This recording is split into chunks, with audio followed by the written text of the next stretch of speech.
नमस्कार साथियों, मैं Parasnath life high study IAS में आपका स्वागत है।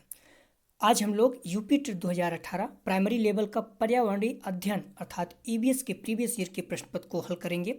यूपी टेट एग्जाम में प्रीवियस ईयर के प्रश्न रिपीट करते हैं, इसलिए यदि आप लोग यूपी टेट का एग्जाम देने जा रहे हैं तो कम से कम 10 वर्ष के प्रीवियस ईयर के प्रश्नों को जरूर हल करके जाएँ।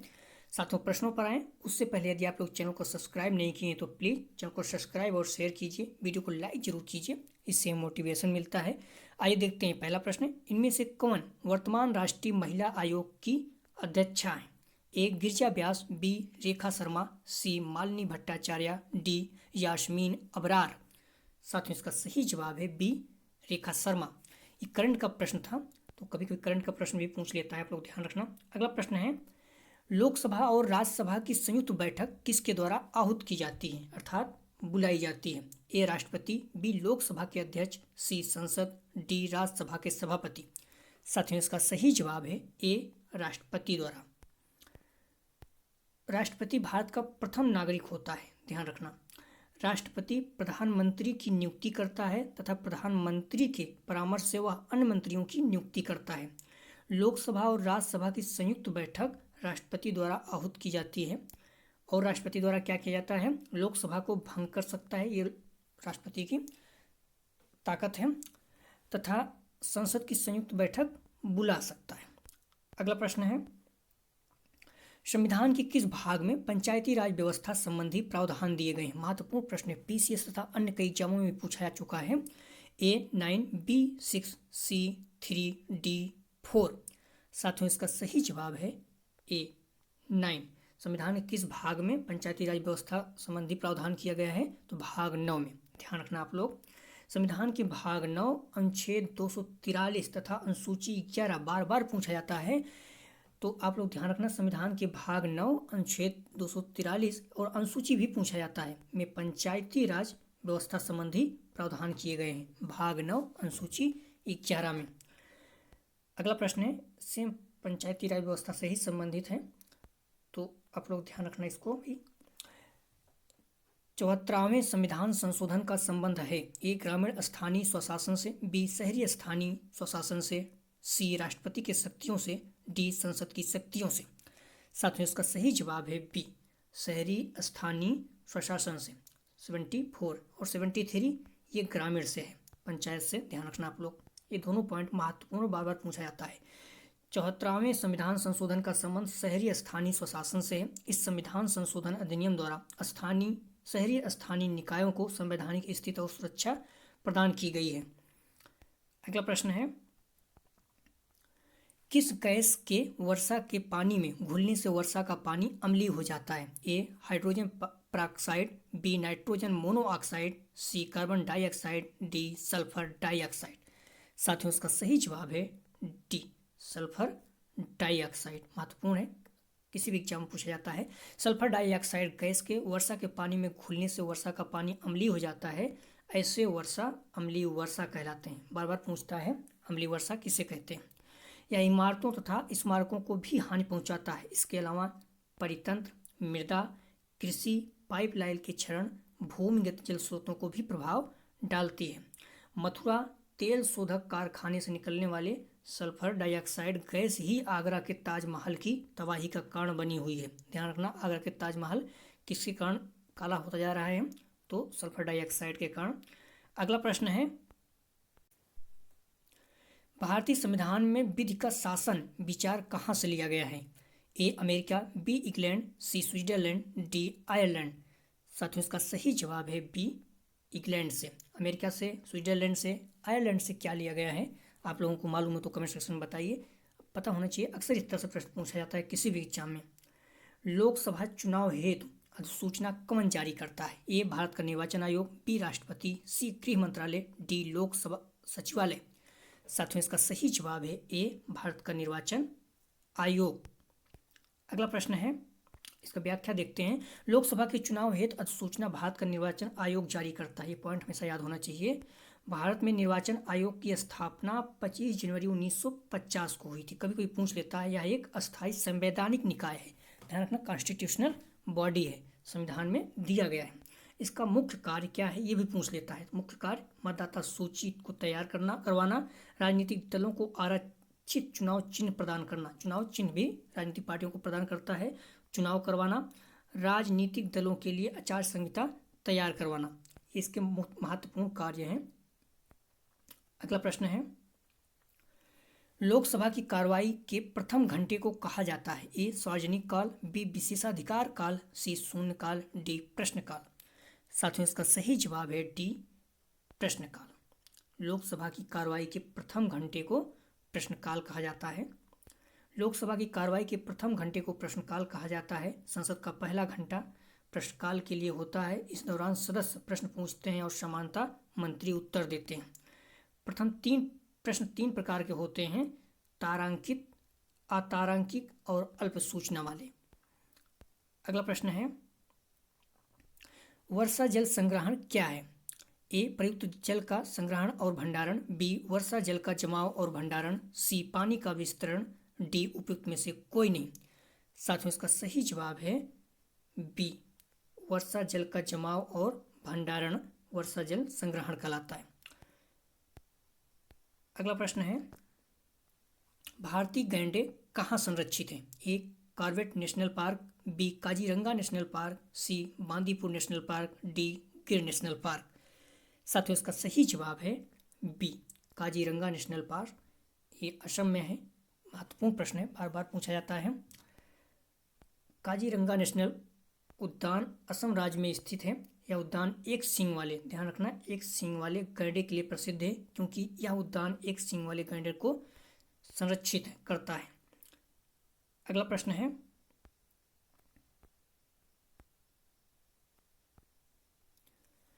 निम्न में से कौन सा क्रम पारिस्थितिकी तंत्र में ऊर्जा प्रवाह का संबंध में सही है। निम्नलिखित में से कौन सा क्रम पारिस्थितिक तंत्र में ऊर्जा प्रवाह के संबंध में सही है। ए उत्पादक अपघटक उपभोक्ता, बी अपघटक उपभोक्ता उत्पादन, सी उत्पादक उपभोक्ता अपघटक, डी उपभोक्ता उत्पादक अपघटक। साथियों इसका सही जवाब है सी उत्पादक उपभोक्ता अपघटक। यह क्रम आप लोग ध्यान रखना, किसी भी एग्जाम में पूछ सकता है। पारिस्थितिकी तंत्र में ऊर्जा प्रवाह के संबंध में सही क्रम है उत्पादक उपभोक्ता अपघटक। उत्पादक तथा उपभोक्ता स्तर पर ऊर्जा की मात्रा निरंतर कम हो रही है, या वृक्षों तथा कुछ जीव जंतुओं की कम होती संख्या के कारण। अगला प्रश्न है, कौन सी ग्रीन हाउस गैस वातावरण में सबसे अधिक मात्रा में उपस्थित रहती है। ए प्रोपेन, बी एथेन, सी कार्बन डाइऑक्साइड, डी मीथेन। साथियों इसका सही जवाब है सी कार्बन डाइऑक्साइड सबसे अधिक मात्रा में वातावरण में उपस्थित है। कार्बन डाइऑक्साइड गैस एक ग्रीन हाउस गैस है जो वातावरण में सबसे अधिक मात्रा में उपस्थित रहती है। यह मानवीय क्रियाकलापों द्वारा उत्सर्जित होती है, जो सूर्य से आने वाली लघु किरणों को पृथ्वी पर आने देती है, किंतु पृथ्वी से वापस लौटने वाली दीर्घ किरणों को अवशोषित कर लेती है। इस प्रकार पृथ्वी की सतह पर ऊष्मा बनी रहती है, जिसे ग्लोबल वार्मिंग कहते हैं। अगला प्रश्न है, किस वर्णक की उपस्थिति के कारण पौधे हरे होते हैं। ए कैरोटीनाइड, बी लाइकोपिन, सी एंथोसाइनिन, डी क्लोरोफिल। साथियों इसका सही जवाब है डी क्लोरोफिल। किस वर्णक की उपस्थिति के कारण पौधे हरे होते हैं, तो क्लोरोफिल। महत्वपूर्ण है, क्लोरोफिल वर्णक की उपस्थिति के कारण पौधे हरे होते हैं। क्लोरोफिल वर्णक मुख्यतः हरित लवक नामक पादप कोशिकांग में पाया जाता है। प्रकाश संश्लेषण की क्रिया के लिए क्लोरोफिल बहुत ही आवश्यक है। पौधों की जिन कोशिकाओं में क्लोरोफिल उपस्थित होता है, केवल वे ही प्रकाश संश्लेषण क्रिया कर पाते हैं। अगला प्रश्न है, मानवीय गतिविधियां जो पृथ्वी पर जलवायु परिवर्तन के लिए जिम्मेदार है।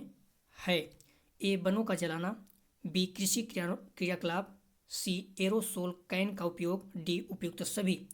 साथियों इसका सही जवाब है डी उपयुक्त सभी, अर्थात वनों का जलाना, कृषि क्रियाकलाप, एरोसोल कैन का उपयोग, सभी मानवीय गतिविधियां जलवायु परिवर्तन का लिए जिम्मेदार हैं। वनों को जलाना, कृषि क्रियाकलाप, एरोसोल कैन का उपयोग करना मानवीय गतिविधियां हैं जो पृथ्वी पर जलवायु परिवर्तन के लिए जिम्मेदार हैं। इन मानवीय गतिविधियों से वायु प्रदूषण, जल प्रदूषण जैसी घटनाएं पर्यावरण में घटित होती हैं, जिससे मानव तथा जीव जंतु दोनों प्रभावित होते हैं। अगला प्रश्न है, यूफॉर्बिएसी फैमिली की कौन सी फसल बायोडीजल उत्पन्न करने के लिए जानी जाती है? A jatropha, B candle nut tree, C copper leaf, D सर्फगंधा। साथियों इसका सही जवाब है ए जेट्रोफा। बायोडीजल उत्पन्न करने के लिए कौन सी फसल है? तो जेट्रोफा। जेट्रोफा यूफॉर्बिएसी फैमिली का फसल है जिसे बायोडीजल उत्पन्न किया जाता है। इस पादप से प्राप्त होने वाले बीजों से 25 से 30% तक तेल निकाला जा सकता है। कभी कभी परसेंटेज भी पूछ लेता है। इस तेल से कार आदि चलाए जा सकते हैं, इसलिए इसे बायोडीजल पौधा कहा जाता है। कांकीनाडा आंध्र प्रदेश में देश का पहला बायोडीजल संयंत्र लगाया गया है। ध्यान रखना, पहला बायोडीजल संयंत्र कहाँ लगाया गया? कांकीनाडा आंध्र प्रदेश में। यह भी प्रश्न महत्वपूर्ण पूछ सकता है। अगला प्रश्न है, जड़ी बूटियों की रानी भारत की सबसे पवित्र जड़ी बूटी है। इस औषधि पौधे का हिंदू धर्म में महत्व है और इसका वानस्पतिक नाम ओसिमम सैक्टम है। इसको समानता किस नाम से जाना जाता है? ए तुलसी, बी रोजमेरी, सी अजवाइन के फूल, डी धनिया। साथियों यह बहुत ज़्यादा पवित्र है, जैसे शब्द आ गया, हिंदू धर्म में इसका बहुत ज़्यादा महत्व है, तो आपको आंसर पकड़ लेना चाहिए। इसका सही आंसर है ए तुलसी।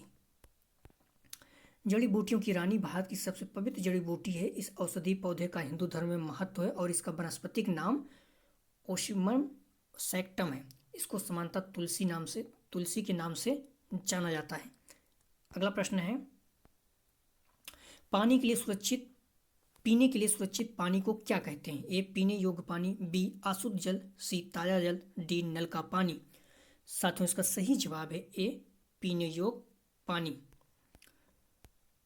पीने के लिए सुरक्षित पानी को पीने योग्य पानी कहते हैं। हमारी पृथ्वी पर 0.65% ही पानी पीने योग्य है। ध्यान रखना, 1% भी पीने योग्य पानी नहीं है हमारी धरती पर। अगला प्रश्न है, वर्ष 1984 की भोपाल गैस त्रासदी निम्न में से किस गैस के रिसाव के कारण हुई थी? A methyl isocyanate, B nitrous oxide, C methane, D carbon monoxide. साथियों इसका सही जवाब है ए मिथाइल आइसोसाइनेट। किसी भी एग्जाम में पूछा जा सकता है, पीसीएस या अन्य एग्जाम में बार बार पूछा गया है और देख रहे हैं आप यूपी टेट में भी पूछा गया है, तो महत्वपूर्ण प्रश्न है। इस तरह के प्रश्न किसी भी एग्जाम में पूछे जा सकते हैं। वर्ष 1984 की भोपाल गैस त्रासदी मिथाइल आइसोसाइनेट गैस के रिसाव के कारण हुई थी। यह एक हानिकारक गैस है जिसका उपयोग कार्बाइड कारखाने में कीटनाशक रसायन के निर्माण में किया जाता है।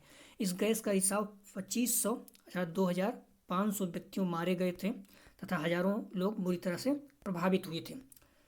अगला प्रश्न है, विश्व पर्यावरण दिवस कब मनाया जाता है? यह प्रश्न किसी भी एग्जाम में पूछा जा सकता है। ए 2 दिसंबर, बी 16 सितंबर, सी 5 जून, डी 11 जुलाई। साथियों इसका सही जवाब है 5 जून। महत्वपूर्ण है, इस पर सरकार भी बहुत ज़्यादा काम कर रही है। इसका थीम पता होना चाहिए। हर साल आप लोग ध्यान रखना, 5 जून को विश्व पर्यावरण दिवस मनाया जाता है। उसकी थीम क्या होती है, ये दोनों आपको मालूम होना चाहिए। अगला प्रश्न है,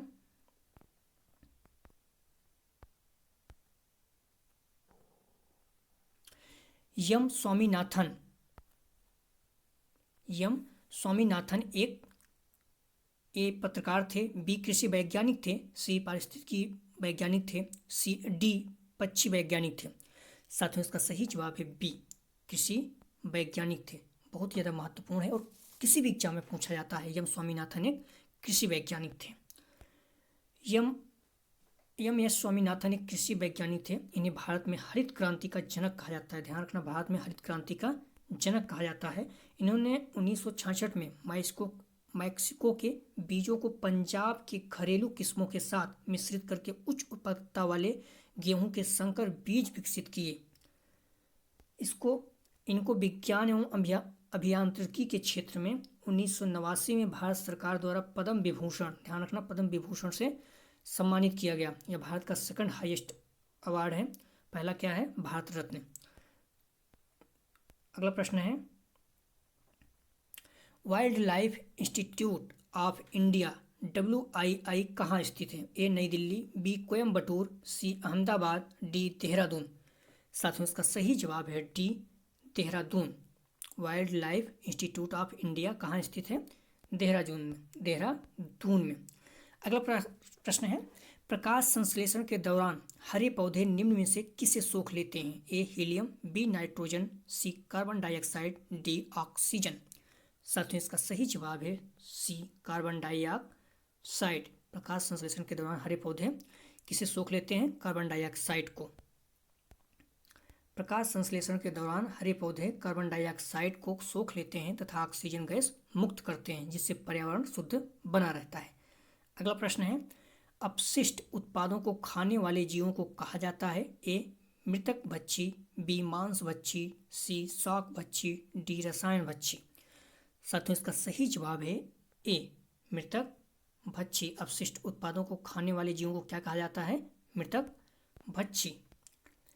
अगला प्रश्न है, तप्त भौम जल से किस प्रकार की ऊर्जा प्राप्त होती है? ए जल विद्युत ऊर्जा, बी सौर ऊर्जा, सी भूतापीय ऊर्जा, डी नाभिकीय ऊर्जा। साथियों इसका सही जवाब है सी भूतापीय ऊर्जा। तप्त भौम जल अर्थात जमीन के अंदर जो गर्म जल होता है उससे किस प्रकार की ऊर्जा प्राप्त होती है? भूतापीय ऊर्जा। तप्त भौम जल से भूतापीय ऊर्जा प्राप्त होती है। ये ऊर्जा अपारंपरिक नवीनीकृत प्रकार का संसाधन है। इस ऊर्जा से पर्यावरण प्रदूषण नहीं होता, अतः इसका उपयोग खाना बनाने, बिजली बनाने आदि में किया जाता है।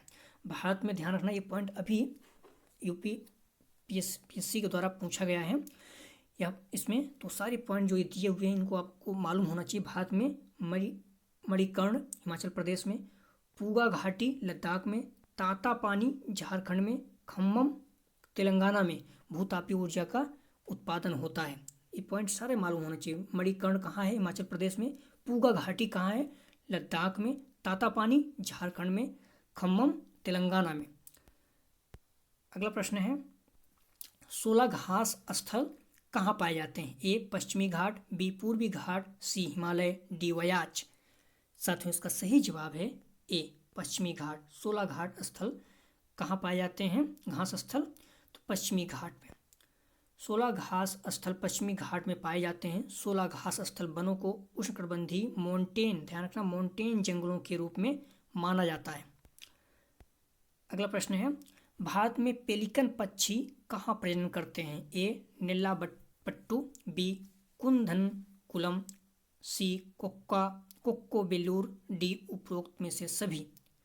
साथियों इसका सही जवाब है डी उपयुक्त में से सभी, अर्थात नेल्लापट्टू, कुंदनकुलम, कोक्कोबेलूर सभी जगह पर पेलिकन पक्षी प्रजनन करते हैं। अगला प्रश्न है, महत्वपूर्ण प्रश्न है, किसी भी एग्जाम में बार बार पूछा जाता है। मिनी माता रोग ऐसी मछली खाने से होता है जिसमें अधिक मात्रा में पाया जाता है। ए आर्सेनिक, बी पारा, सी कैडमियम, डी उपरोक्त सभी। साथियों इसका सही जवाब है बी पारा। मिनी माता रोग किससे होता है? पारा से। और एक रोग है इटाई, बार बार कंफ्यूज नहीं होना। इटाई किससे होता है? कैडमियम से। इटाई रोग किससे होता है? कैडमियम से। और मिनी माता रोग पारा से। तो आप लोग दोनों कंफ्यूज नहीं होना है।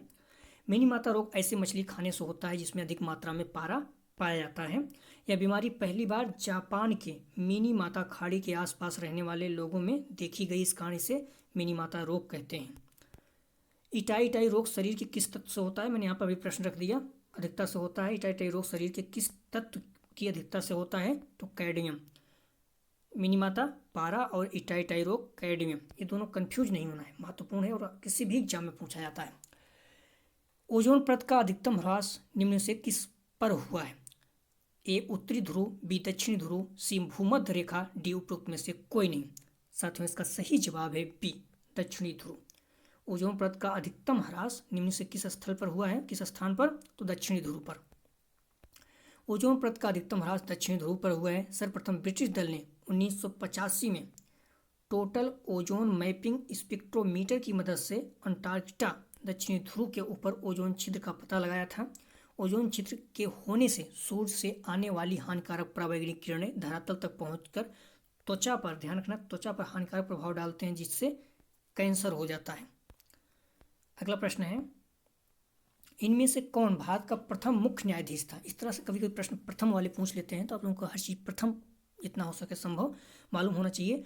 इनमें से कौन भारत का प्रथम मुख्य न्यायाधीश था? यम पतंजलि शास्त्री, बी मेहर चंद्र महाजन, सी हीरालाल जे कानिया, डी एस आर दास। साथियों इसका सही जवाब है सी हीरालाल जे कानिया, भारत के प्रथम मुख्य न्यायाधीश था। सर हीरालाल जेकी सुनदास कानिया, भारत के प्रथम मुख्य न्यायाधीश 26 जनवरी 1950 से 6 नवंबर 1951 तक थे। अगला प्रश्न है, रेड डाटा बुक किससे संबंधित है? ए नदियों में प्रदूषण से, बी घटता भूगर्भ जल स्तर से, सी विलुप्त के करीब जीव से, डी वायु प्रदूषण से। साथियों इसका सही जवाब है सी विलुप्त के कगार जीवों से। रेड डाटा बुक किससे संबंधित है? विलुप्त के कगार जीवों से। रेड डाटा बुक विलुप्त के करीब जीवों से संबंधित है। रेड डाटा बुक में विश्व के सभी संकटापन्न जीवों का रिकॉर्ड रखा जाता है। संकटापन्न जीवों का रिकॉर्ड रखा जाता है। पौधों, ध्यान रखना इसमें, पौधे, जंतुओं और अन्य जीवों के लिए अलग अलग रेड डाटा बुक है। रेड डाटा बुक जारी किया जाता है IUCN द्वारा। ये भी पूछ लेता कभी कभी, रेड डाटा बुक किसके द्वारा जारी किया जाता है? तो IUCN द्वारा जारी किया जाता है। इस पुस्तक में क्रांतिक रूप से संकटापन्न जीवों को गुलाबी पृष्ठों पर दर्शाया जाता है और जैसे ही कोई जीव पर्याप्त संख्या में वृद्धि कर लेता है तो उसको हरे पृष्ठों पर स्थानांतरित कर दिया जाता है। सातवें यह था यूपी टेट 2018 के पर्यावरणीय अध्ययन के 30 प्रश्न। यदि आप लोगों को PDF चाहिए तो डिस्क्रिप्शन में दिए गए लिंक से जुड़कर आप लोग टेलीग्राम से PDF प्राप्त कर सकते हैं। यदि आप लोगों को किसी और विषय या टॉपिक पर वीडियो चाहिए तो कमेंट सेक्शन में कमेंट कीजिए। यदि आप लोग चैनल को अभी सब्सक्राइब नहीं किए हैं तो प्लीज़ चैनल को सब्सक्राइब कीजिए और वीडियो को शेयर जरूर कीजिए तथा वीडियो को लाइक कीजिए, इससे मोटिवेशन मिलता है। वीडियो देखने के लिए धन्यवाद साथियों।